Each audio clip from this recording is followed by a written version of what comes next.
Kalian tidak punya nurani, kalian tidak punya etika, kalian tidak punya moral.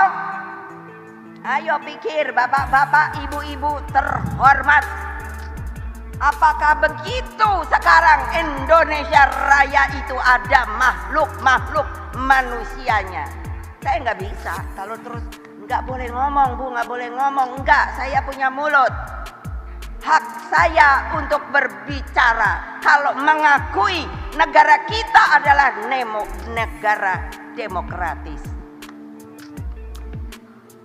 Tolong diingat, kebetulan nih, karena saya tadi udah dari kemarin saya udah minta siapa aja sih PJ-PJ-nya yang datang, gubernurnya siapa aja sih? Ya, karena saya ingin ngomong seperti ini.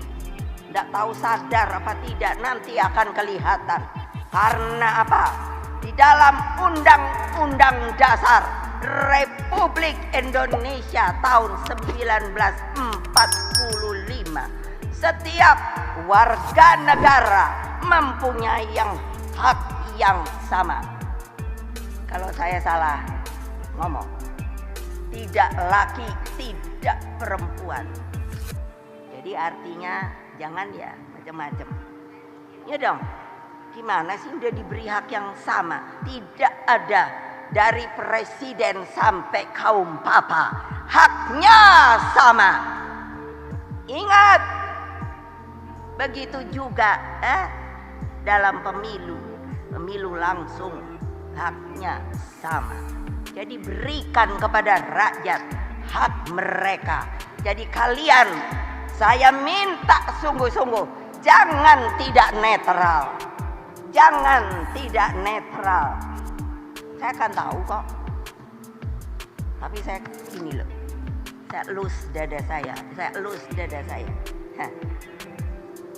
Tadi sebelum kesini ada siapa itu nggak tahu ngomong. Yang namanya apa? Mengatakan katanya saya tidak ini sama presiden.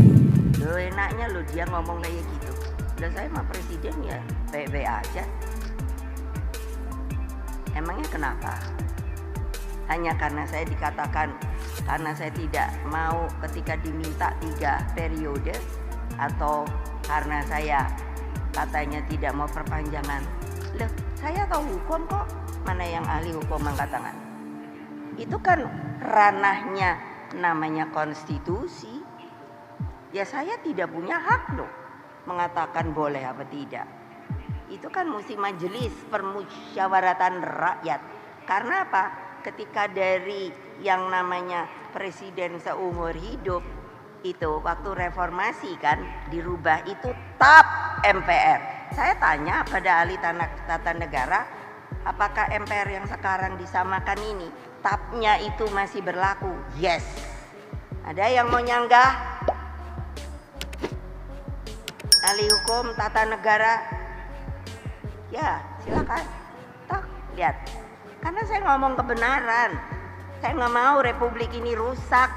Dan rusaknya oleh kalian sendiri, orang Indonesia yang sudah tidak merasa lagi yang namanya kita harus bergotong royong, harus kekeluargaan, tidak ada lagi yang namanya Bhinneka Tunggal Ika.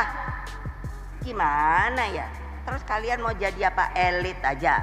Wah, kalau udah dibilang elit luar biasa. Tapi anak sekolah, ketika saya pernah diundang ketika di DPR itu hampir 40 hari 4 fraksi, lalu saya disuruh beri ceramah ke sekolah apa. Wah, saya anak SD, kalau ketika saya tanya siapa bapak bangsamu, itu berdiri loh, langsung berdiri, George Washington. Gile batin gua. Luar biasa. Sekarang ayo, boleh, ayo. Saya sampai nanya sama Pak Nadiem Makarim, Merdeka Belajar itu apa toh? Betul loh. Maaf ya bapak-bapak, ibu-ibu, kita ini menurut saya loh boleh dong kalau nganggap Indonesia ini demokratis. Saya hanya tidak ada mau menjelekkan, cuman mikirinnya gitu loh. Kok kita nih kayak poco-poco. Ganti pemimpin, ganti aturan. Yang udah baik nggak dipikirin, pokoknya mesti ganti aturan. Lah itu saya sampai mikir, 200-an tahun dan konstitusinya kalau dihitung baru berapa kali ya? Siapa yang tahu ya? Yang namanya Declaration of Independence itu. Kalau nggak salah nggak sampai 10 kali. Kebayang nggak? Kebayang nggak?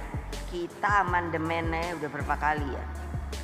Itu saya bilang sama beliau, Mas, kan kamu pasti eling tau Masnya bahasa Jawa.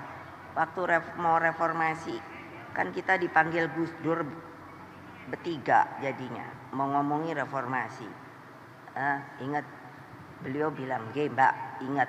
Nah, bayangin loh. Terus sekarang apa? Biarin dah, itu pilkada tuh jalan deh yang bener aja. Nggak usah dah pakein TSM gitu loh.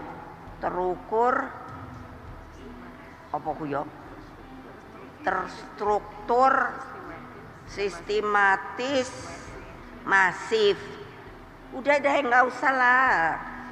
Kasih lah hak tuh pada rakyat. Rakyat tuh jangan dibodohi melulu toyo, kesian. Kalau saya ketemu sama rakyat, kamu tadi nyoblosnya kemarin, aduh kesian deh. Kamu kemarin nyoblosnya siapa? Ibu. Kita kepinginnya milih yang ibu pilih. Lah ya sopo, gitu kan? Pak Ganjar. Terus, lah tapi kita disuruhnya yang sono, gitu lucu gak? Pergi deh temuin rakyat, ngomong dah. Ini kenyataan loh, mau saya buktikan. Nah, nanti dibilang saya provokator. Ini kenyataan Republik Indonesia yang saya cintai. Kalian cintai apa tidak? Kalian cintai apa tidak? Ya nggak bisa apa ngomong keras. Dari sini keluarnya kata-kata itu bukan hanya karena lip service. Nyep-nyep. Cinta apa tidak sama Republik ini? Nah, orang bisa kok terus terang apa takut mau ditangkap? Nah, bener. Lah ya, emangnya polisi itu yang nggak capek kalau nangkap melulu? Mana polisi? Ada nggak di sini? Lo polisi itu padahal saya lo yang belah. Enak aja. Nanti saya dibilang Ibu Mega provokator. Saya mengatakan kebenaran. Ya dong. Republik ini dibangun oleh para pendiri republik untuk menjadi azas kekeluargaan, gotong royong, bukan saling mengintimidasi, bukan saling menekan. Untuk itulah maka Bung Karno sebenarnya berkorban pada waktu itu supaya jangan terjadi namanya perang saudara.